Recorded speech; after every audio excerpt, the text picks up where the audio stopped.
नमस्कार, मैं वंदना दैया प्रस्तुत हूँ आपके सामने एक स्वरचित कविता अजनबी बेटे की पुकार। मैंने मेरी कविता में एक माँ और उसकी अजनबी बेटे के बीच वार्तालाप को दर्शाने का प्रयत्न किया है। पंक्तियाँ समर्पित करती हूँ। लाडो गर्भ में जो कह रही है तुम्हें भी बताऊंगी। लाडो गर्भ में जो कह रही है तुम्हें भी बताऊंगी। दर्द दिल एक बेटी का तुम सबको सुनाऊंगी। हैवानों की शिकार होकर ये तड़प तड़प कर मर रही है। ये देख हालात मेरी लाडो जन्म लेने से डर रही है। एक अजनबी बेटी अपनी माँ से कुछ इस प्रकार कह रही है कि माँ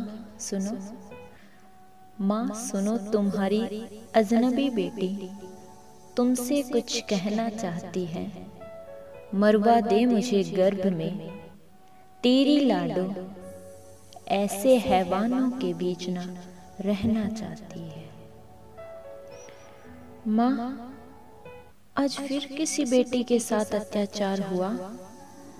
फिर जमाना बेबस और लाचार हुआ।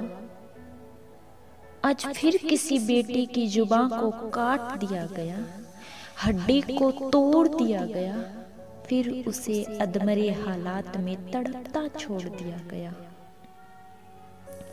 माँ वो चीखी थी, वो रोई थी। माँ वो चीखी थी, वो रोई थी। सुनने कोई ना आया था, साथ घूम रहा था उसके, बस मौत का साया था। कोई मदद करो, कोई मदद करो, कोई मदद करो, कोई मदद करो। अंधेरी रात में चिल्ला रही थी, मैं लक्ष्मी हूँ, मैं बेटी हूँ किसी आंगन की। शोर भरे माहौल में खामोशी से बता रही थी। माँ पहले तू तेरी मर्जी से भ्रूण हत्या करवाती थी, लेकिन मैं जन्म लेना चाहती थी। माँ इस बार हालात बदल गए। माँ इस बार हालात बदल गए। माँ मार देना मुझे जन्म से पहले, इतना दर्द तो नहीं होगा।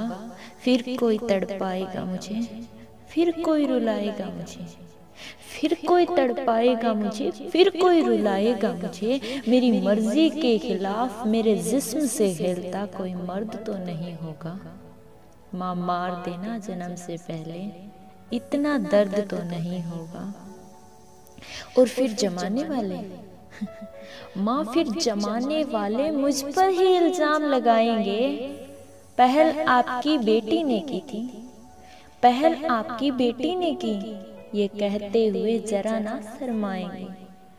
मरवा दे माँ मुझे, कि मरवा दे माँ मुझे, जीकर करना भी क्या है।